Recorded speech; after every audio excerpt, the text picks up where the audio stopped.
Hi hello welcome to ಯಶೋನ್ ಖುಷಿ channel. ಕೈಯಲ್ಲಿ bag ಹಿಡಿದುಕೊಂಡು ಬಸ್ ಇಳಿದಳು ಲಲಿತಾ. ಹಿಂದುಗಡೆಯಿಂದ ಬಸ್ ಧೂಳೆಬ್ಬಿಸಿಕೊಳ್ಳುತ್ತಾ ಹೊರಟು ಹೋಯಿತು. ಒಂದು ಸರಿ ಸುತ್ತಲೂ ನೋಡಿದಳು ಆ ಊರನ್ನು. ಸುಮಾರು 10 ವರ್ಷಗಳ ನಂತರ ಆ ಊರಿನಲ್ಲಿ ಹೆಜ್ಜೆ ಇಟ್ಟಿದ್ದಾಳೆ. ಅದೇ ಬಸ್ ಸ್ಟ್ಯಾಂಡ್, ಅದೇ ಅಂಗಡಿಗಳು.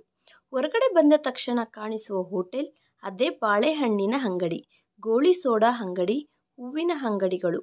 ಊರೇನು ಬದಲಾದಂತೆ ಇಲ್ಲ. ಮನುಷ್ಯರಲ್ಲಿ ಬದಲಾವಣೆ ಬಂದಷ್ಟು ಬೇಗ ಊರಿನಲ್ಲೇನು ಬದಲಾವಣೆಗಳು ಬರುವುದಿಲ್ಲ. ಗಾಳಿಗೆ ಆಡುತ್ತಿರುವ ಕೂದಲನ್ನು ಕೈಯಿಂದ ಸರಿ ಮಾಡಿಕೊಳ್ಳುತ್ತಾ ಮುಂದಕ್ಕೆ ಹೆಜ್ಜೆ ಹಾಕಿದಳು. ಆಟೋದವರು ಸುತ್ತಲೂ ಬಂದರು. ಬಸ್ ಸ್ಟ್ಯಾಂಡಿಗೆ ಆಕೆ ಹೋಗುವ ಮನೆ ತುಂಬ ಹತ್ತಿರ. ಆಟೋ ಬೇಕಾಗಿಲ್ಲ. 2014ರಲ್ಲಿ ಮೊದಲ ಬಾರಿ ನವವಧುವಾಗಿ ಆ ಊರಿನಲ್ಲಿ ಹೆಜ್ಜೆ ಇಟ್ಟಿದ್ದಳು. 2016ರಲ್ಲಿ ಆ ಊರಿನಿಂದ ಶಾಶ್ವತವಾಗಿ ದೂರವಾದಳು. 2 ವರ್ಷಗಳ ಬಂಧದಿಂದ ಆ ಊರಿನ ಜೊತೆ ಇಷ್ಟು ಅನುಬಂಧ ಬೆಳೆದಿದೆಯಾ ಅನಿಸುತ್ತದೆ ಈಗ. ಮನಸ್ಸು ಆಕೆಗೆ ತಿಳಿಯದೇನೆ ರೆಕ್ಕೆಗಳು ಬಂದು ಆಕಾಶದಲ್ಲಿ ಹಾರಾಡುತ್ತಿದ್ದಂತೆ ಇದೆ. ಏನೋ ಒಂದು ಆನಂದ ಹೃದಯದಲ್ಲಿ ಸಡಗರ ಸೃಷ್ಟಿಸುತ್ತಿದೆ. ಕಾಲುಗಳಲ್ಲಿ ತಡಬಡಿಕೆ, ಮನಸ್ಸಿನಲ್ಲಿ ಗಾಬರಿ, ಮೆದುಳಿನಲ್ಲಿ ಆಲೋಚನೆ. ಅದೇನೂ ತಿಳಿಯದೇನೆ ಹೆಜ್ಜೆಗಳು ಆ ಮನೆಯ ಕಡೆಗೆ ಹೋಗುತ್ತಿದ್ದಾವೆ. ಆ ಬೀದಿಯಲ್ಲಿ ಸಹ ಏನೂ ಬದಲಾವಣೆ ಇಲ್ಲ. ಪ್ರಪಂಚ ಎಲ್ಲ ಬದಲಾದರೂ ಈ ಊರು ಮಾತ್ರ ಬದಲಾಗಿಲ್ಲ. ಮನೆ ಹತ್ತಿರ ಆಗುತ್ತಿದೆ. ಹೆಜ್ಜೆಗಳು ತಡಬಡಿಸುತ್ತಾ ಆ ಮನೆಯ ಗೇಟ್ ಸಮೀಪಿಸಿದಳು. ತಡಿಕೆ ಅಲ್ಲದೆ ಕಬ್ಬಿಣದ ಗೇಟ್ ಇರುತ್ತದೆ ಏನೋ ಎಂದು ಆಶಿಸಿದಳು. ಆದರೆ ಅದೇ ತರಹದ ಹೊಸ ತಡಿಕೆ. ಕಾಂಪೌಂಡ್ ತರಹ ಸುತ್ತಲೂ ಕಟ್ಟಿದ ತಡಿಕೆ. ಅದರ ಮೇಲೆ ಹರಡಿಸಿದ ತುಂಬ ತರಹದ ಹೂವಿನ ಬಳ್ಳಿಗಳು. ನಡುಗುತ್ತಿರುವ ಕೈಗಳಿಂದ ತಡಿಕೆ ತೊಳೆದಳು. ಮನೆಯ ಮುಂದೆ ಸಗಣಿಯಿಂದ ಸಾರಿಸಿ ಸುಂದರವಾದ ರಂಗೋಲಿಗಳು. ಗಾಳಿಯಲ್ಲಿ ಸಗಣಿ ವಾಸನೆ ಬರುತ್ತಿದೆ. ರಂಗೋಲಿ ತುಳಿಯದೆ ಸೀರೆಗೆ ಸಗಣಿ ಅಂಟಿಕೊಳ್ಳದ ಹಾಗೆ ಸ್ವಲ್ಪ ಸೀರೆಯ ನೆರಿಗೆಗಳನ್ನು ಮೇಲಕ್ಕೆತ್ತಿ ಹಿಡಿದುಕೊಂಡು ರಂಗೋಲಿ ಪಕ್ಕದಲ್ಲಿ ನಡೆದುಕೊಂಡು ಮನೆಯ ಮುಂದೆ ಹೋದಳು. ಮನೆಯ ಮುಂದೆ ಕುಳಿತುಕೊಂಡು ಗೊಂಬೆಗಳ ಜೊತೆ ಆಟಾಡಿಕೊಳ್ಳುತ್ತಿದ್ದಾಳೆ 4 ವರ್ಷದ ಹೆಣ್ಣು ಮಗು. ಆ ಹೆಣ್ಣು ಮಗುವಿನ ಪಕ್ಕದಲ್ಲಿ 2 ವರ್ಷದ ಗಂಡು ಮಗು ಇದ್ದಾನೆ. ಆ ಗಂಡು ಮಗುವನ್ನು ಆಡಿಸುತ್ತಿದ್ದಾಳೆ ಹೆಣ್ಣು ಮಗು. ಲಲಿತಾ ಬಗ್ಗಿ ಆ ಮಗುವಿನ ಕೆನ್ನೆಯನ್ನು ಹಿಂಡಿದಳು. ಯಾರ್ಬೇಕು ಎಂದು ಮುದ್ದು ಮುದ್ದಾಗಿ ಕೇಳಿದಳು ಆ ಮಗು. ಲಲಿತಾ ತಡಬಡುತ್ತಾ ನನಗೆ ಅಮ್ಮ ಅಮ್ಮ ಅಲ್ಲ, ತಾತ ಅವರು ಇದ್ದಾರಾ ಎಂದು ಕೇಳಿದಳು. ಅಮುಕ್ತ ಯಾರಮ್ಮ? ಒಳಗಡೆಯಿಂದ ಒಂದು ಗಂಭೀರವಾದ ಕಂಠ ಕೇಳಿಸಿತು. ಲಲಿತಾ ಮನಸ್ಸಿನಲ್ಲಿ 10 ವರ್ಷದ ಸಂಘಟನೆಗಳು ಒಂದೇ ಸರಿ ನೆನಪಾದವು. ಆ ಸ್ವರ ಕೇಳಿಸಿಕೊಂಡ ತಕ್ಷಣ, ತಾತ ನೀವು ಬೇಕಂತೆ, ಅತ್ತೆ ಬಂದಿದ್ದಾಳೆ. ಲಲಿತಾ ಪಟ್ ಎಂದು ಕೈಯಿಂದ ಮಗುವಿನ ಬಾಯಿ ಮುಚ್ಚಿ ಹೇಳಿದಳು. ಅತ್ತೆ ಅಲ್ಲ, ತಪ್ಪು. ಮತ್ತೆ? ಮಗು ಪ್ರಶ್ನೋತ್ತರವಾಗಿ ನೋಡಿದಳು. ಮತ್ತೆ ನೀನು ನನಗೆ ಏನಾಗುತ್ತೀಯಾ ಎಂದು ಕೇಳಿದಳು. ನಾನು ಸುಮ್ಮನಾದಳು ಲಲಿತಾ. ಬಾಗಿಲು ತುಂಬ ನಿಂತುಕೊಂಡಿರುವ ಆ ಆಕಾರವನ್ನು ನೋಡಿ ನೀನಾ? ಆತನ ಧ್ವನಿಯಲ್ಲಿ ಸಂಭ್ರಮ. ಲಲಿತಾ ಬ್ಯಾಗನ್ನು ಕೆಳಗಡೆ ಇಟ್ಟು 2 ಕೈಗಳು ಜೋಡಿಸಿದಳು. ಆತ ಏನೂ ಮಾತನಾಡಲಿಲ್ಲ. ಇಬ್ಬರ ಮಧ್ಯ ಒಂದೇ ತರಹದ ನಿಶ್ಶಬ್ದ. ಏನು ರೀ, ಯಾರು ಬಂದಿರೋದು? ಒಳಗಡೆಯಿಂದ ಸೀರೆ ಸೆರಗಿನಿಂದ ಕೈಗಳನ್ನು ಒರೆಸಿಕೊಳ್ಳುತ್ತಾ ಬಂದಳು ರಾಜ್ಯಲಕ್ಷ್ಮಿ. ಲಲಿತಾವನ್ನು ನೋಡಿದ ತಕ್ಷಣ ಒಂದು ಕ್ಷಣ ಆಶ್ಚರ್ಯಗೊಂಡರು. ನೀನಾ, ಬದುಕಿದ್ದೀಯಾ? ಆವೇಶದಿಂದ ಕೇಳಿದಳು ರಾಜ್ಯಲಕ್ಷ್ಮಿ. ಲಲಿತಾ ಮಾತನಾಡಲಿಲ್ಲ. ಸೀರೆಯ ಸೆರಗು ಬೆರಳಿಗೆ ಸುತ್ತಿಕೊಳ್ಳುತ್ತಾ ನೆಲ ನೋಡುತ್ತಾ ನಿಂತುಕೊಂಡಿದ್ದಾಳೆ. ಏನ್ ಮಹಾತಾಯಿ, ಯಾರನ್ನು ಉದ್ಧಾರ ಮಾಡುವುದಕ್ಕೆ ಬಂದಿದ್ದೀಯಾ? ಯಾವ ಆಸ್ತಿಗಳು ಇಲ್ಲಮ್ಮ, ಹಂಚುತ್ತಾರೆಂದು ಬಂದಿದ್ದೀಯಾ? ಲಲಿತಾ ಪೆಟ್ಟು ತಿಂದ ಮನಸ್ಸು ಕಣ್ಣಿನಲ್ಲಿ ಪ್ರತಿಫಲಿಸುತ್ತಿದ್ದಾಗ ತಲೆ ಎತ್ತಿ ಆತನ ಕಡೆಗೆ ನೋಡಿದಳು. ರಾಜ್ಯಲಕ್ಷ್ಮಿ, ಬುದ್ಧಿ ಹೇಳುತ್ತಾ ಕರೆದನು ಆತ. ಅತಿಥಿಗಳನ್ನು ಆದರಿಸುವುದು ನಮ್ಮ ಸಂಸ್ಕಾರ. ಮನೆಗೆ ಬಂದವರ ಜೊತೆ ಮಾತನಾಡುವ ಪದ್ಧತಿ ಇದು ಅಲ್ಲ. ಆಕೆ ಗುರಾಯಿಸಿದಳು. ಅತಿಥಿನಾ? ಇವಳು ಅತಿಥಿನಾ? ಯಾರಿಗೆ? ನಿಮಗಾ? ನನಗಾ? ಸಾಕು ಬಿಡಿ. ರಾಜ್ಯಲಕ್ಷ್ಮಿ, ಈ ಹುಡುಗಿಯನ್ನು ಒಳಗಡೆ ಕರೆದುಕೊಂಡು ಹೋಗು. ಆಜ್ಞಾಪಿಸುತ್ತಿದ್ದ ಹಾಗೆ ಲಲಿತಾ ಹತ್ತಿರ ಅಂದನು. ಒಳಗಡೆ ಹೋಗಮ್ಮ. ಆಕೆಗೆ ಆ ಆಜ್ಞೆ ಬೇಡ ಅನ್ನುವ ಸಾಹಸ ಇಲ್ಲ. ಆದರೆ ಅಸಹನೆ, ಬಾಧೆ ಬಚ್ಚಿಟ್ಟುಕೊಳ್ಳಲಾಗದೆ ಹೀಗೆ ತಲೆಯ ಮೇಲೆ ಕುಳಿಸಿಕೊಂಡೇ ಈ ಸ್ಥಿತಿಗೆ ಬಂದಿದ್ದಾರೆ. ಆದರೂ ಬುದ್ಧಿ ಬರಲಿಲ್ಲ. ಕರ್ಮ, ಯಾರನ್ನು ಅಂದು ಏನು ಲಾಭ? ಗೊಣಗುತ್ತಾ ಒಳಗಡೆ ಹೋದಳು. ಲಲಿತಾ ಕಣ್ಣುಗಳು ನೀರು ತುಂಬಿಕೊಂಡಿತು. ಆ ಮನೆಯ ಸೊಸೆಯಾಗಿ ತನ್ನ ಮನೆಯಲ್ಲಿ ಹೆಜ್ಜೆ ಇಟ್ಟಿದ್ದಾಗಲಿಂದಲೂ ಆತ ತೋರಿಸಿದ ಆದರಣೆ, ಆಪ್ಯಾಯತೆ, ಮಾಡಿದ ಮುದ್ದು ಎಲ್ಲ ಒಂದೇ ಸರಿ ನೆನಪಾದವು. ಹೆಣ್ಣು ಮಕ್ಕಳಿಲ್ಲವೆಂದು ಆಕೆಯನ್ನೇ ಹೆಣ್ಣು ಮಗಳಾಗಿ ಭಾವಿಸಿ ತಂದೆಯ ತರಹ ಪ್ರೀತಿ, ಮಮತೆ, ವಾತ್ಸಲ್ಯ ತೋರಿಸಿದ ಆತನಿಗೆ ಆಕೆ ಕೊಟ್ಟ ಪ್ರತಿಫಲ ಏನು? ಜೀವಿತ ಕಾಲಕ್ಕೆ ಸಾಕಾಗುವಷ್ಟು ಮನಸ್ತಾಪ. ಆದರೆ ಆಕೆ ಹಾಗೆ ಪ್ರವರ್ತಿಸುವುದಕ್ಕೆ ಕಾರಣ ಒಂದು ವಿಧವಾಗಿ ಆತ ಸಹ ಅಲ್ವಾ? ನಾನು ಎಂದು ಏನೋ ಹೇಳಲು ಹೋದಳು. ನಂತರ ಮಾತನಾಡದೆ, ಒಳಗಡೆ ಹೋಗಿ ಸ್ನಾನ ಎಲ್ಲ ಮುಗಿಸಮ್ಮ ಅಂದ ಆತ. ನಿಶ್ಶಬ್ದವಾಗಿ ಬ್ಯಾಗಿನ ಜೊತೆ ಒಳಗಡೆ ಹೆಜ್ಜೆ ಇಡುತ್ತಿದ್ದ ಹಾಗೆ ಕಿವಿಗೆ ಅಮೃತದ ಹಾಗೆ ಸಿಹಿಯಾದ ಮಾತು ಕೇಳಿಸಿತು. ಆತನ ಮೊಮ್ಮಗಳ ಜೊತೆ ಅನ್ನುತ್ತಿದ್ದ ಮಾತು. ತಾತ, ಆಕೆ ನನಗೆ ಏನಾಗುತ್ತಾಳೆ? ದೊಡ್ಡಮ್ಮ ತಾಯಿ. ಸಾಕು, ಇದು ಸಾಕು. ಇಷ್ಟು ವರ್ಷಗಳ ನಂತರ ಹೆಜ್ಜೆ ಇಡುತ್ತಿದ್ದ ಆ ಮನೆಯಲ್ಲಿ ಆಕೆಗೆ ಎಂತಹ ಸ್ವಾಗತ ಲಭಿಸುತ್ತದೆಯೋ, ಎಂತಹ ಅವಮಾನಗಳು ಭರಿಸಬೇಕೋ, ಎಷ್ಟು ನಿರಾದರಣೆ ಸಹಿಸಬೇಕೋ ಎಂದು ತುಂಬ ತರಹದ ಊಹೆಗಳ ಜೊತೆ ಹೊರಟ ಆಕೆಗೆ ಈ ಒಂದು ಮಾತು ಬೆಟ್ಟದಷ್ಟು ಧೈರ್ಯ ಕೊಟ್ಟಿತು. ಹಾಲ್ನಲ್ಲಿ ಹೆಜ್ಜೆ ಇಡುತ್ತಿದ್ದ ಹಾಗೆ ಬ್ಯಾಗನ್ನು ಒಂದು ಮೂಲೆಯಲ್ಲಿ ಇಟ್ಟು ಸುತ್ತಲೂ ನೋಡಿದಳು. ಹೂವಿನ ಹಾರದ ಜೊತೆ ಶ್ರೀಕಾಂತ್ ಫೋಟೋ. ತನ್ನ ಗಂಡ. ಲಲಿತಾ ಎದೆಯಲ್ಲಿ ದುಃಖ ಭರಿಸಲಾರದೆ ಒಂದು ದೊಡ್ಡ ಸಂಘಟನೆ ಏರ್ಪಟ್ಟಿತು.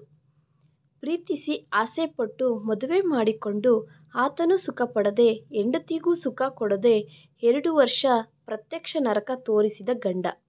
ಮಾವನವರ ಅನುಕಂಪದಿಂದ, ಅತ್ತೆಯವರ ಕಿರುಕುಳದಿಂದ, ಭಾವನವರ ಅಸೂಯದ ಜೊತೆ ಗಂಡನವರ ನಿರ್ಲಕ್ಷ್ಯದಿಂದ ಸಾಂಪ್ರದಾಯಿಕ ಸೊಸೆಯಾಗಿ, ಒಬ್ಬ ಸಹನಶೀಲೆಯಾಗಿ, ಒಬ್ಬ ಸನಾತನ ಗೃಹಿಣಿಯಾಗಿ ಬದುಕಬೇಕಾದ ಆಕೆ ಪ್ರತಿಯೊಂದು ರಕ್ತದ ಹನಿಯ ಜೊತೆ ತುಂಬಿ ಹೋದ ದಾರುಣವಾದ ಹಿಂಸೆ ಜೊತೆ ಚಿಕ್ಕವಗಳಿಂದಲೂ ಅಳವಡಿಸಿಕೊಂಡ ತಪ್ಪನ್ನು ಎದುರಿಸುವ ಅಭ್ಯಾಸದಿಂದ 2 ವರ್ಷಕ್ಕೆ ಸಂಸಾರವನ್ನು ಹಾಳು ಮಾಡಿಕೊಂಡಳು.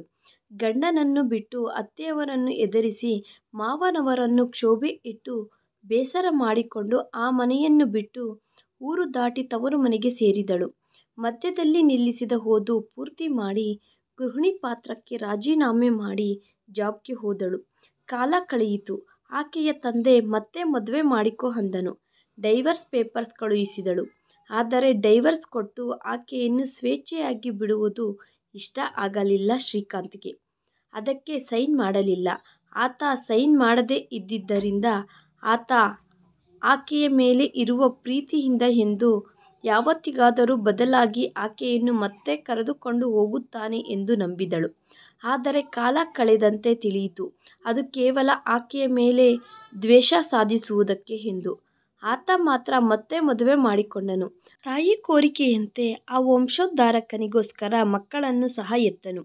ಆದರೆ ದುರಭ್ಯಾಸಗಳು ಬಿಡಲಿಲ್ಲ. ಅದರ ಫಲಿತ ಲಲಿತಾ ಕಣ್ಣುಗಳಲ್ಲಿ ಯಾಕೋ ಎಷ್ಟು ಪ್ರಯತ್ನಿಸಿದರೂ ಬರಲಿಲ್ಲ ಒಂದು ಕಣ್ಣೀರಿನ ಹನಿ ಸಹ. ಅವನು ತೀರಿಕೊಂಡಾಗ ಬರುತ್ತೀಯಾ ಅಂದುಕೊಂಡೆ, ಕನಿಷ್ಠ ಕೊನೆಯ ಮುಖದರ್ಶನ ಮಾಡುವುದಕ್ಕೆ. ಲಲಿತಾ ತಲೆ ಆ ಕಡೆ ತಿರುವಿಕೊಂಡು ಅಂದಳು. ಸುದ್ದಿ ತಿಳಿಯಿತು, ಆದರೆ ಬಂದು ಏನು ಮಾಡಬೇಕೋ ಅರ್ಥ ಆಗಲಿಲ್ಲ. ಈಗ ಮಾತ್ರ ಏನು ಮಾಡುತ್ತೀಯ? ಹೋಗಿ ಸ್ನಾನ ಮಾಡು. ಗಂಗಾ, ಅಕ್ಕನಿಗೆ ರೂಮ್ ತೋರಿಸು. ಮಾವನವರ ಧ್ವನಿ ಕೇಳಿದ ತಕ್ಷಣ ಚೆಂಬಿನಲ್ಲಿ ನೀರು ತೆಗೆದುಕೊಂಡು ಬಂದಳು ಗಂಗಾ. ಕೆಂಪು ಬಾರ್ಡರ್ ಬಿಳಿ ಸೀರೆ, ಬೆಳ್ಳಗೆ ಇದ್ದಾಳೆ. ಹಣೆಯಲ್ಲಿ ಕುಂಕುಮ ಇಲ್ಲ. ಆಕೆಯನ್ನು ನೋಡುತ್ತಿದ್ದರೆ ಅಂದ ಆತ, ನನ್ನ ಸೊಸೆ. ಹೃದಯದಲ್ಲಿ ಮುಳ್ಳು ಚುಚ್ಚಿದಂತಾಯಿತು.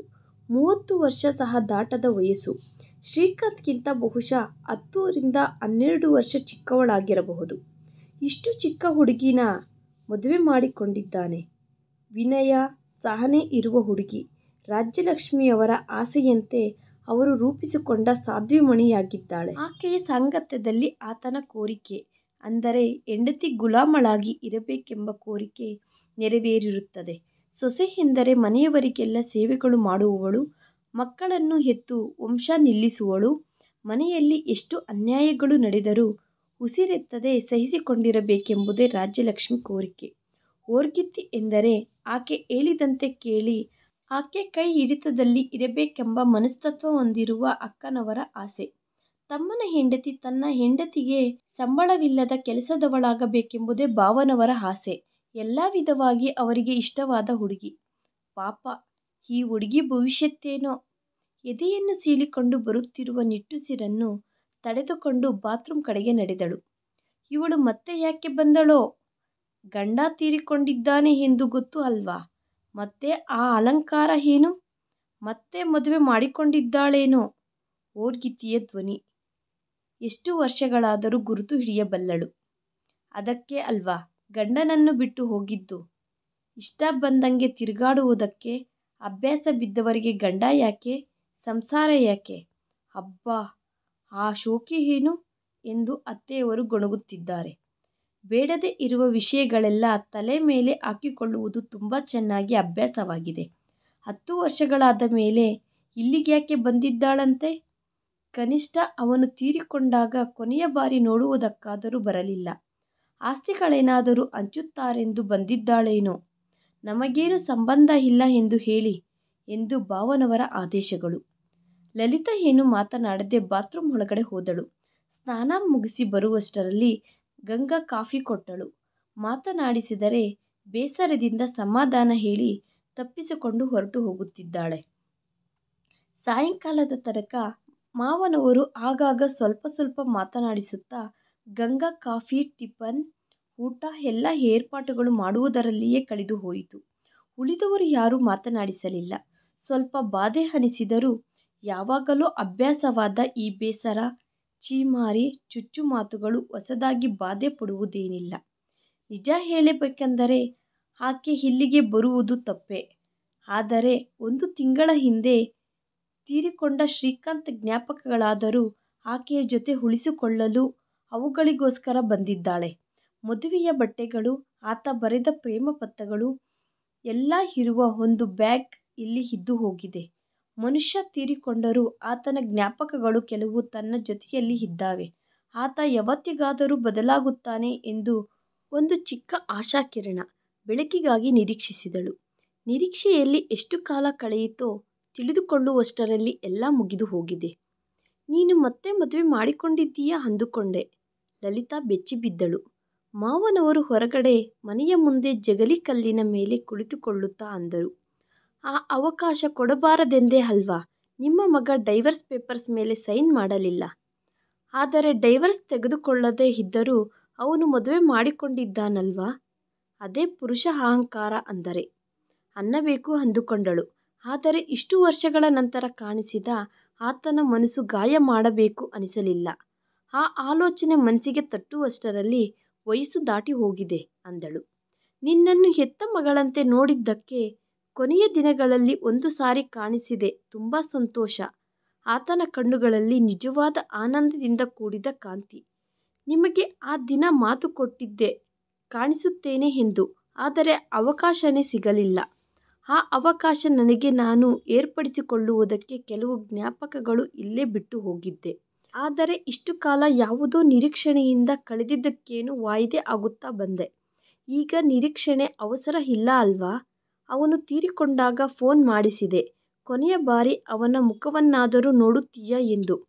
ಡೈವರ್ಸ್ ತೆಗೆದುಕೊಳ್ಳಲಿಲ್ಲ. ಆದ್ದರಿಂದ ನಿನ್ನನ್ನು ಬೇರೆಯವಳೆಂದು ಭಾವಿಸಲಾಗಲಿಲ್ಲ. ಆ ಭಾವನೆ ನಿಮಗೆ ಮಾತ್ರ ಇದೆ. ಅದಕ್ಕೆ ಇಷ್ಟು ವರ್ಷಗಳಾದರೂ ನಿಮಗೆ ಇನ್ನೂ ನನ್ನ ಮೇಲೆ ಅಭಿಮಾನ ಉಳಿದಿರುವುದಕ್ಕೆ ಧನ್ಯಳಾದೆ. ಇಷ್ಟು ಅನುಬಂಧ ಬೆಳೆಸಿಕೊಂಡಿರುವವಳು ಹಾಗೆ ಹೇಗೆ ಹೊರಟು ಹೋದೆ? ಲಲಿತಾ ಮಾತನಾಡಲಿಲ್ಲ. ನಿಜ ಹೇಳಬೇಕೆಂದರೆ ಆ ಪ್ರಶ್ನೆಗೆ ಸಮಾಧಾನ ಇಲ್ಲ. ಆದರೆ ಏನಾದರೂ ಹೇಳಬೇಕನಿಸಿತು. ಆಕೆಯ ಪರವಾಗಿ ಅಲ್ಲದಿದ್ದರೂ ಆಕೆಯಂತಹ ತುಂಬ ಜನರ ಸ್ತ್ರೀಯರ ಪರವಾಗಿ. ಹೆಣ್ಣು ಗಂಡನನ್ನು, ಗಂಡನ ಮನೆಯನ್ನು, ಅತ್ತೆ ಮಾವನವರನ್ನು ಬಿಟ್ಟು ಹೋಗುವುದೆಂದರೆ ಕೇವಲ ವ್ಯಕ್ತಿಗಳನ್ನು ಬಿಟ್ಟು ಹೋಗುವುದಲ್ಲ ಮಾವನವರೇ. ಗೌರವಯುತವಾದ ಜೀವನವನ್ನು, ಅನುಬಂಧಗಳನ್ನು ಬಿಟ್ಟು ಹೋಗುವುದು.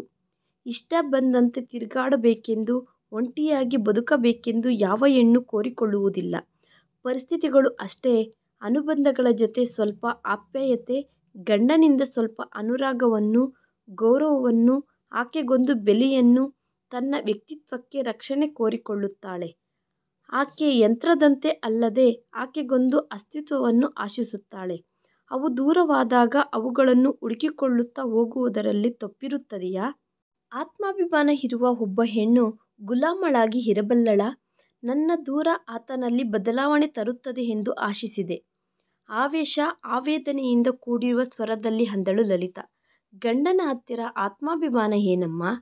ಒಬ್ಬರಿಗೋಸ್ಕರ ಒಬ್ಬರು ಕೆಲವು ಆನಂದಗಳನ್ನು, ಆಶಯಗಳನ್ನು, ಕೋರಿಕೆಗಳನ್ನು, ವ್ಯಕ್ತಿತ್ವವನ್ನು ಸ್ವಲ್ಪವಾದರೂ ತ್ಯಾಗ ಮಾಡಿದರೇನೇ ಅಲ್ವಾ ದಾಂಪತ್ಯ ಜೀವನಕ್ಕೆ ಅರ್ಥ. ಒಬ್ಬರಿಗೋಸ್ಕರ ಒಬ್ಬರು ಎಂದು ನೀವೇ ಅನ್ನುತ್ತಿದ್ದೀರಾ. ಆದರೆ 2 ವರ್ಷ ನಾನೇ ಅಲ್ವಾ ಆತನಿಗೋಸ್ಕರ ಎಷ್ಟೋ ತ್ಯಾಗ ಮಾಡಿದೆ. ನನ್ನ ತ್ಯಾಗಕ್ಕೆ ಏನು ಪ್ರತಿಫಲ ಲಭಿಸಿದೆ? ಆತ ನನಗೋಸ್ಕರ ಏನು ಮಾಡಿದ? ಪ್ರೀತಿಸಿ ಮದುವೆ ಮಾಡಿಕೊಂಡು ತನ್ನ ತಾಯಿಗೆ ಒಬ್ಬ ಕೆಲಸದವಳನ್ನು, ಆತನಿಗೆ ವೇಶ್ಯೆಯನ್ನು ಮಾತ್ರನೇ ತಂದುಕೊಂಡನು. ನನ್ನ ಮನಸ್ಸು ಚೂರು ಚೂರು ಮಾಡಿದರು. ನನ್ನ ಜೀವನವನ್ನು ಮರುಭೂಮಿಯಂತೆ ಬದಲಾಯಿಸಿದನು. ಲಲಿತಾ, ಆವೇಶದಲ್ಲಿ ನನ್ನ ಜೊತೆ ಮಾತನಾಡುತ್ತಿದ್ದೀಯಾ ಅನ್ನೋ ವಿಷಯ ಮರೆತು ಹೋಗುತ್ತಿದ್ದೀಯಾ ಎಂದು ಬುದ್ಧಿ ಹೇಳಿದನು. ಕ್ಷಮಿಸಿ. ತನ್ನ ಮಾತುಗಳಲ್ಲಿ ಆವೇಶದ ಪದಗಳು ಗಮನಿಸಿ ಅಂದಳು. ನೀವು ಆಧುನಿಕತೆ, ನಾಗರಿಕತೆ ಅನ್ನುತ್ತಾ ಚಿಕ್ಕ ಚಿಕ್ಕ ವಿಷಯಗಳನ್ನು ಭೂತ ಕನ್ನಡಿಯಲ್ಲಿ ನೋಡಿ ಭಯ ಬೀಳುತ್ತಿದ್ದೀರಾ. ನಿಮ್ಮ ಅತ್ತೆ ಭರಿಸಿದಷ್ಟು ಬಾಧೆಗಳು ನೀನೇನು ಭರಿಸಿದೆ?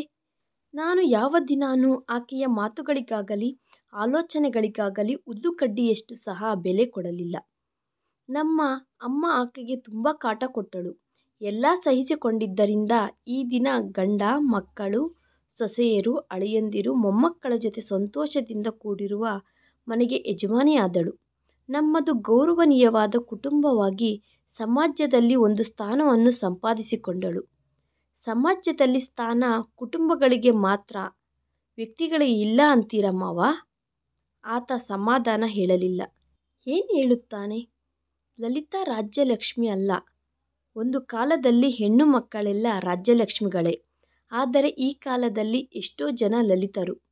ಸ್ವಲ್ಪ ಜನನೇ ರಾಜ್ಯಲಕ್ಷ್ಮಿಗಳು. ಆ ಸ್ವಲ್ಪ ಜನಗಳಲ್ಲಿ ಒಬ್ಬ ಗಂಗಾ ಇದ್ದಾಳೆ. ಆದ್ದರಿಂದ ಈ ಮನೆ ಸೊಸೆಯಾಗಿ ಸುಸ್ಥಿರ ಸ್ಥಾನವನ್ನು ಸಂಪಾದಿಸಿಕೊಂಡಿದ್ದಾಳೆ. ಲಲಿತಾ ಮತ್ತೆ ಅಂದಳು. ನೀವು ನಿಮ್ಮ ಸ್ವಾರ್ಥಕ್ಕೋಸ್ಕರ ಅತ್ತೆಯನ್ನು ನಿಮ್ಮ ಕೆಲಸದವಳನ್ನಾಗಿ ತಯಾರು ಮಾಡಿಕೊಂಡಿದ್ದೀರಾ. ಆಕೆಯ ಆಲೋಚನೆಗಳು ಹೆಂಡತಿ ಅಂದರೆ ಗುಲಾಮಳು ಅನ್ನುವ ಸ್ಥಾನದಿಂದ ಬೆಳೆಯದೆ ಜಾಗೃತಿ ವಹಿಸಿದ್ದೀರಾ. ನರನರಗಳಲ್ಲೂ ಜೀರ್ಣಿಸಿಕೊಂಡ ಆ ಭಾವಗಳನ್ನು, ಆ ತತ್ವವನ್ನು ಆಕೆಯ ಸೊಸೆಗಳಲ್ಲಿ ನೋಡಬೇಕು ಅಂದುಕೊಂಡಳು. ಆದರೆ ದುರದೃಷ್ಟ ನಿಮ್ಮದೋ ನನ್ನದೋ ನನಗೆ ಗೊತ್ತಿಲ್ಲ. ನಾನು ಮಾತ್ರ ಆಕೆಯ ಆಸೆಯಂತೆ ನನ್ನನ್ನು ನಾನು ಬದಲಾಯಿಸಿಕೊಳ್ಳಲಾಗಲಿಲ್ಲ. ಬಹುಶಃ ಇದರಲ್ಲಿ ತಪ್ಪು ನಿಮ್ಮ ಮಗನದೇ ಅಂದುಕೊಳ್ಳುತ್ತೇನೆ. ಓದಿಕೊಂಡರೂ ನವ ನಾಗರಿಕತೆಯ ಹುಡುಗಿಯಾದ ನನ್ನನ್ನು ಪ್ರೀತಿಸಿ ಮದುವೆ ಮಾಡಿಕೊಳ್ಳುವುದಕ್ಕಿಂತ ಮೊದಲೇ ಗಂಗಾ ಅಂತಹ ಹುಡುಗಿಯನ್ನು ಮಾಡಿಕೊಂಡಿದ್ದರೆ 2ನೇ ಮದುವೆ ಅವಸರ ಬರುತ್ತಿರಲಿಲ್ಲ ಅಲ್ವಾ? ಏನಾದರೂ ಆಗಲಿ, ಗಂಗಾವನ್ನು ಮದುವೆ ಮಾಡಿಕೊಂಡು ಆತನ ಕೋರಿಕೆ, ಅವರ ತಾಯಿಯ ಕೋರಿಕೆ ತೀರಿಸಿದನು. ಈ ದಿನ ಗಂಗಾ ಕೇವಲ ಗೃಹಿಣಿಯಾಗಿ, ಶ್ರೀಕಾಂತ್ ಹೆಂಡತಿಯಾಗಿ, ರಾಜ್ಯಲಕ್ಷ್ಮಿಯವರ ಸೊಸೆಯಾಗಿ ಉಳಿದು ಹೋಗಿದ್ದಾಳೆ. ಲಲಿತಾ ವಯಸ್ಸಿನ ಜೊತೆ ನಿನ್ನ ಆಲೋಚನೆಯಲ್ಲಿ ಸಹ ಹರಿತವಾಗಿದ್ದಾವೆ. ಆಗ ಚಿಕ್ಕವಳು ಆದ್ದರಿಂದ ಆವೇಶ ಬೀಳುತ್ತಿದ್ದರೆ ಸಮಾಧಾನ ಮಾಡಿ ಕಂಟ್ರೋಲ್ ಮಾಡುತ್ತಿದ್ದೆ. ಆದರೆ ಈಗ ದೊಡ್ಡವಳಾಗಿದ್ದೀಯ. ಅದರಲ್ಲೂ ರಚಯಿತ್ರಿ ನೀನು. ವಿವೇಕ, ವಿಜ್ಞತೆಯ ಮುಂದೆ ನಾನು ಎಷ್ಟು ಮಾತ್ರ? ಆ ರೀತಿ ಮಾತನಾಡಬೇಡ ಮಾವ. ನೀವು ಯಾವಾಗಲೂ ನನಗೆ ನಮ್ಮ ತಂದೆಯ ಸಮಾನಾನೆ ಅಂದಳು. ಹೋಗಲಿ ಬಿಡಮ್ಮ, ನಡೆದಿದ್ದೇಗೋ ನಡೆದು ಹೋಗಿದೆ. ಈಗ ಇಂದಿನ ಜೀವನ ನೆನಪಿಸಿಕೊಂಡು ನೋವು ಪಟ್ಟರೆ ಪ್ರಯೋಜನ ಏನಿದೆ? ನೀನು ಇವತ್ತು ಬಂದ ಕಾರಣ ಹೇಳಲಿಲ್ಲ ಎಂದು ಮೆಲ್ಲಿಗೆ ಕೇಳಿದನು ಆತ. ಲಲಿತಾ ನಿಟ್ಟುಸಿರು ಬಿಡುತ್ತಾ ಅಂದಳು. ಇಲ್ಲಿಗೆ ಕೇವಲ ನಿಮಗೋಸ್ಕರನೇ ಬಂದೆ. ನಾನು ಮೈಸೂರಿನಲ್ಲಿ ಇಳಿಯಬೇಕಾಗಿದ್ದು. ನಾಳೆ ನನ್ನ ಪುಸ್ತಕ ಒಂದು ಮೈಸೂರಿನಲ್ಲಿ ಬಿಡುಗಡೆ ಮಾಡುತ್ತಿದ್ದೇನೆ. ಪುಸ್ತಕದ ಹೆಸರು ಬದುಕುಗಳು. ಅಂದರೆ ನಿನ್ನ ಬ್ರ್ಯಾಂಡ್ ಪುಸ್ತಕನ? ಕ್ರಾಂತಿಕಾರಿ ಹೋರಾಟ, ಅಭ್ಯುದಯಗಳು, ಸ್ತ್ರೀ ಸ್ವೇಚ್ಛೆ. ಹೌದು, ಅಂತಹುದೇ ಮೈಸೂರಿನಲ್ಲಿ ಪಬ್ಲಿಷ್ ಮಾಡಿಸಿದೆ. ಹಾಗಾದರೆ ನಾಳೆ ಹೊರಟು ಹೋಗುತ್ತೀಯಾ? ಆತನ ಸ್ವರದಲ್ಲಿ ಅಸ್ಪಷ್ಟವಾದ ಬಾಧೆ. ಅಸಹಾಯಕಳಾದಳು ಲಲಿತಾ. ಇಷ್ಟು ದಿನಗಳಾದರೂ, ಎಷ್ಟು ವರ್ಷಗಳಾದರೂ ಮಾಸದ ವಾತ್ಸಲ್ಯ. ಯಾವ ಜನುಮದ ಈ ಬಂಧ? ಯಾಕೆ ಈತನಿಗೆ ಇಷ್ಟು ಅಭಿಮಾನ? ಅವನು ತೀರಿಕೊಂಡಾಗ ಬರಲಿಲ್ಲ. ಹೇಗೋ ಬಂದಿದ್ದೀಯ ಅಲ್ವಾ, ಮಾಸಿಕಕ್ಕೆ ಇರುತ್ತೀಯ ಅಂದುಕೊಂಡೆ. ನಿಮಗೆ ಗೊತ್ತಲ್ವಾ ನನಗೆ ಆ ನಂಬಿಕೆಗಳು ಇಲ್ಲವೆಂದು. ಈ ಪುಸ್ತಕ ಒಂದು ಕಾಲದಲ್ಲಿ ಆತನ ಹೆಂಡತಿಯಾಗಿ ಆತನಿಗೆ ಅಂಕಿತ ಮಾಡುತ್ತಿದ್ದೇನೆ. ನಿನ್ನ ಪ್ರೀತಿ ಹೀಗೆ ತೋರಿಸುತ್ತಿದ್ದೀಯ ಅಲ್ವಾ. ಜೀವನ ಪೂರ್ತಿ ನನ್ನ ಹೆಸರಿನ ಮುಂದೆ ಶ್ರೀಮತಿ ಎಂದು ತೋರಿಸಿಕೊಳ್ಳುವ ಅವಕಾಶ ಕೊಟ್ಟಿದ್ದಕ್ಕೆ ಕೃತಜ್ಞತೆ ಹೇಳಿಕೊಳ್ಳುತ್ತಿದ್ದೇನೆ. ನಿನ್ನ ಜೊತೆ ಯಾವಾಗಲೂ ಮಾತುಗಳಲ್ಲಿ ಗೆಲ್ಲಲು ಆಗುವುದಿಲ್ಲ ಅಲ್ವಾ ಅಮ್ಮ. ಕೆಲವು ಕ್ಷಣಗಳು ಇಬ್ಬರ ಮಧ್ಯೆ ನಿಶ್ಶಬ್ದವಾಯಿತು. ಕತ್ತಲಾಗುತ್ತಿದೆ. ಗಿಡಗಳಿಂದ ತಣ್ಣನೆಯ ಗಾಳಿ ಬೀಸುತ್ತಿದೆ. ಮನೆಯವರೆಲ್ಲ ಮನೆಯ ಮುಂದೆ ಕುಳಿತುಕೊಂಡಿದ್ದಾರೆ. ಮಧ್ಯ ಮಧ್ಯದಲ್ಲಿ ಮಕ್ಕಳ ತುಂಟತನ ಕೇಳಿಸುತ್ತಿದೆ. ಮಾವನವರೇ, ನಿಮ್ಮನ್ನು ಒಂದು ಮಾತು ಕೇಳಬೇಕು ಅಂದುಕೊಳ್ಳುತ್ತಿದ್ದೇನೆ ಅಂದಳು ಲಲಿತಾ. ಕೇಳಮ್ಮ, ನಿನಗೆ ಅಡ್ಡ ಏನು? ಆಪ್ಯಾಯತೆಯಿಂದ ಅಂದನು ಆತ. ಕೆಲವು ಕ್ಷಣಗಳು ಮೌನವಾಗಿ ಇದ್ದು ಅಂದಳು. ಗಂಗಾ ಭವಿಷ್ಯದ ಬಗ್ಗೆ ಏನು ಆಲೋಚಿಸಿದ್ದೀರಿ? ಶಾಕ್ ಆದರು ಆತ. ಇಬ್ಬರ ಮಕ್ಕಳ ತಾಯಿ. ನಮ್ಮ ಹತ್ತಿರ ನಮ್ಮ ಸಂರಕ್ಷಣೆಯಲ್ಲಿ ಇದ್ದು ಮಕ್ಕಳನ್ನು ದೊಡ್ಡವರನ್ನಾಗಿ ಮಾಡುವುದೇ ಗಂಗಾಗೆ ಇರುವ ಜವಾಬ್ದಾರಿ. ಇನ್ನು ಬೇರೆ ಭವಿಷ್ಯತ್ತೇನು? ಎಷ್ಟು ಅನ್ಯಾಯ. ನಿಮ್ಮ ಸಂರಕ್ಷಣೆಯಲ್ಲಿ ಅಲ್ಲ ಆಕೆ ಇರುವುದು, ಒಂದು ಮೂಲೆಯಲ್ಲಿ. ಕೋಪ ಬೇಡ ಮಾವನವರೇ. ಸಂದರ್ಭ ಬಂದಿದೆ, ಆದ್ದರಿಂದ ನಿಮ್ಮ ಹತ್ತಿರ ನನಗೆ ಸಲುಗೆ ಇದೆ, ಆದ್ದರಿಂದ ಕೇಳುತ್ತಿದ್ದೇನೆ. 30 ವರ್ಷ ಸಹ ದಾಟದ ಆ ಹುಡುಗಿ ಹಾಗೆ ನಿಮ್ಮ ಮನೆಯವರಿಗೆಲ್ಲ ಸೇವೆಗಳು ಮಾಡುತ್ತಾ ನೀವು ಇಟ್ಟಿದ್ದು ತಿನ್ನುತ್ತಾ ಬದುಕಬೇಕಾಗಿರುವುದೇನಾ? ಲಲಿತಾ, ನೀನು ಮಾಡಿದ ಕೆಲಸಕ್ಕೆ ಈ ಕುಟುಂಬ ಎಷ್ಟು ಅವಮಾನಗಳು ಪಾಲಾಗಿದೆಯೋ ನಿನಗೆ ಗೊತ್ತಿಲ್ಲ. ನಿಮ್ಮ ಅತ್ತೆ ಕೊರಗಿ ಕೊರಗಿ ಈ ಮಧ್ಯೆ ಸ್ವಲ್ಪ ಮನುಷ್ಯರ ಜೊತೆ ಬೆರೆಯುತ್ತಿದ್ದಾಳೆ. ನಮ್ಮ ಸಂಪ್ರದಾಯ ಆಚಾರಗಳಿಗೆ ವಿರುದ್ಧವಾಗಿ ಕೆಲಸ ಮಾಡಿ ಈ ಮನೆಗೆ ಸೊಸೆಯಾಗಿ ಕಳಂಕ ತಂದಿದ್ದೀಯ. ಗಂಗಾ ಆದರೂ ನಮ್ಮ ಮನೆಯ ಮರ್ಯಾದೆ ಪ್ರತಿಷ್ಠೆ ಉಳಿಸಲಿ. ಸ್ವಲ್ಪ ಕೋಪದಿಂದ ಅಂದರು ಆತ. ನಿಮ್ಮ ಮನೆಯ ಮರ್ಯಾದೆ ಪ್ರತಿಷ್ಠೆಗಳು ಉಳಿಯುವುದಕ್ಕೋಸ್ಕರ ಆ ಹೆಣ್ಣು ಮಗುವಿನ ಜೀವನ ನಾಶವಾಗಬೇಕಾಗಿರುವುದೇನಾ? ಕಂಪ್ಯೂಟರ್ ಯುಗದಲ್ಲಿ ಬದುಕುತ್ತಿದ್ದೇವೆ. ಶಾಸ್ತ್ರ ವಿಜ್ಞಾನ ಎಷ್ಟೋ ಬೆಳೆದು ಇವತ್ತೋ ನಾಳೆನೋ ಮನುಷ್ಯ ಚಂದ್ರಮಂಡಲದ ಮೇಲೆ ಸ್ಥಿರ ನಿವಾಸ ಏರ್ಪಡಿಸಿಕೊಳ್ಳುತ್ತಿದ್ದಾನೆ. ಈ ಕಾಲದಲ್ಲಿ ಸಹ ನಿಮ್ಮ ಆಲೋಚನಾ ಮನಸ್ತತ್ವದಲ್ಲಿ ಬದಲಾವಣೆ ಬರಲಿಲ್ಲ. ಇದಕ್ಕಿಂತೂ ವಿಷಾದ ಇರುತ್ತದೆಯಾ? ನಿಮ್ಮ ಮಗನ ಬಗ್ಗೆ ತಿಳಿದು ಒಂದು ಹೆಣ್ಣು ಮಗು ಆತನನ್ನು ಗಂಡನಾಗಿ ಭರಿಸಲಾಗದೆ ಓಡಿ ಹೋದರೂ ನಿಸ್ಸಹಾಯಕಳಾದ ಇನ್ನೊಬ್ಬ ಹೆಣ್ಣು ಮಗುವನ್ನು ನಿರ್ದಾಕ್ಷಿಣ್ಯವಾಗಿ ಆತನ ಜೀವನದಲ್ಲಿ ಪ್ರವೇಶ ಇಟ್ಟಿದ್ದೀರಿ.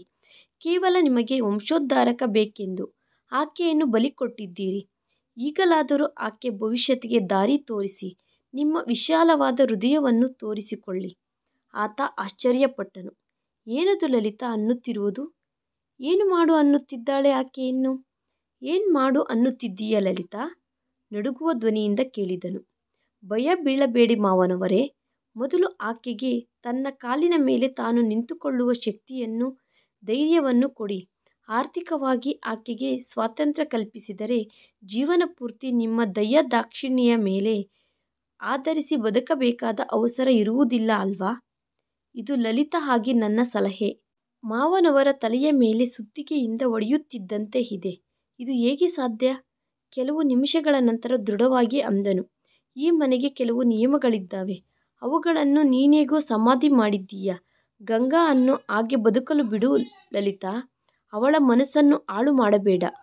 ಮಲಗಿಕೋ, ತುಂಬ ಲೇಟಾಗಿದೆ ಅನ್ನುತ್ತಾ ಎದ್ದು ಹೊರಗಡೆ ಹೋದನು ಆತ. ಲಲಿತಾ ನಿಟ್ಟುಸಿರನ್ನು ಬಿಟ್ಟಳು. ಬೆಳಕಾಯಿತು. ನಿದ್ದೆ ಎದ್ದ ಲಲಿತಾ ಬೇಗ ಬೇಗ ಸ್ನಾನ ಮಾಡಿ ಹೊರಟಳು.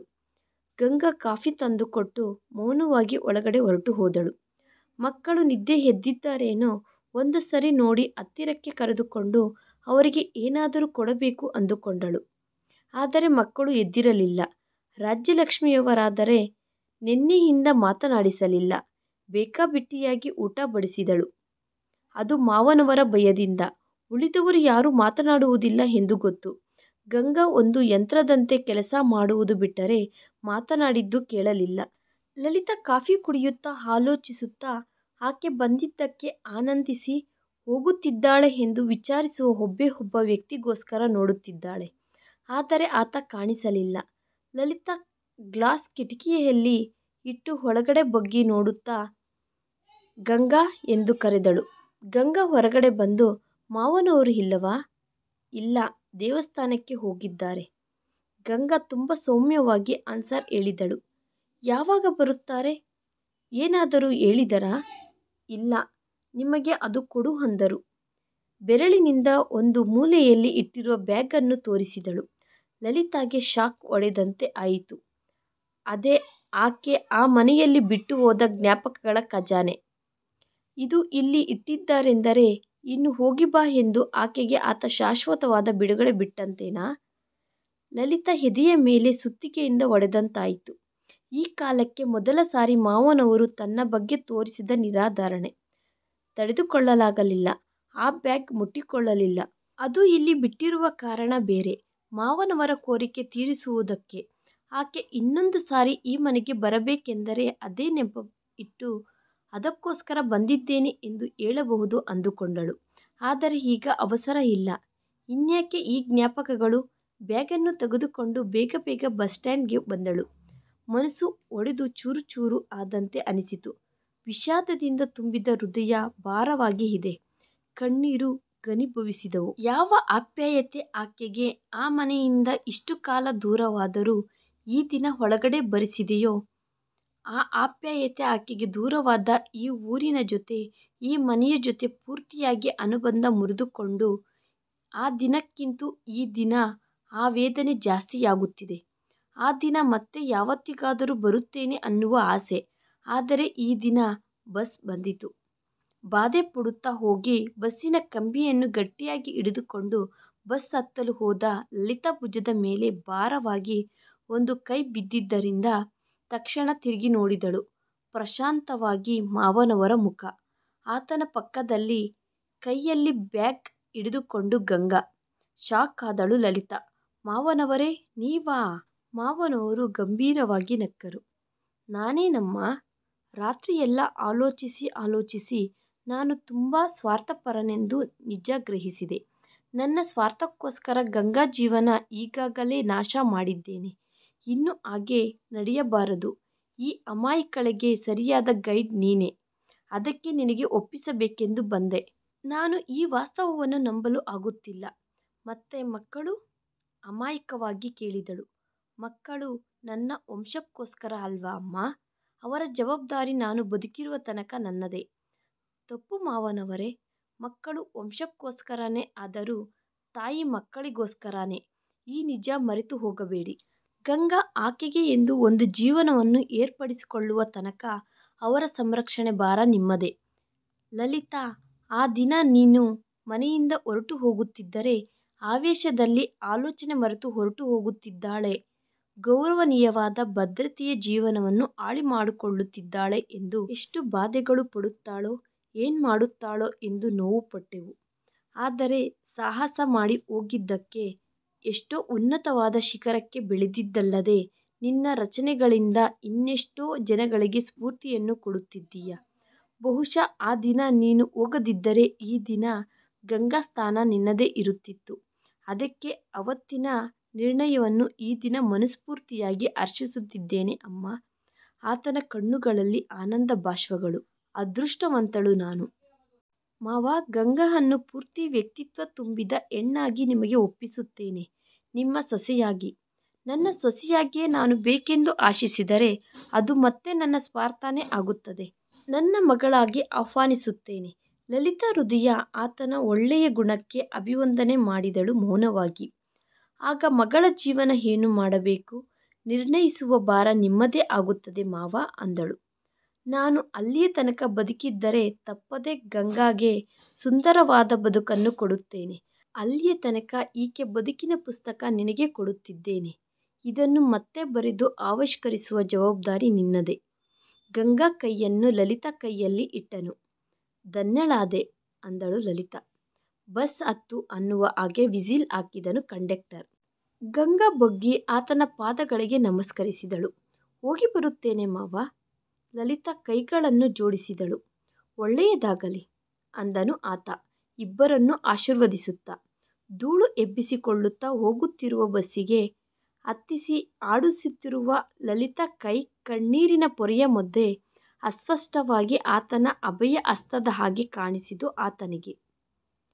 ಈ ವಿಡಿಯೋ ನಿಮಗೆ ಇಷ್ಟವಾಗಿದ್ದರೆ ಪ್ಲೀಸ್ ಲೈಕ್ ಮಾಡಿ, ಶೇರ್ ಮಾಡಿ, ಸಬ್ಸ್ಕ್ರೈಬ್ ಮಾಡ್ಕೊಳ್ಳಿ. Thanks for watching video.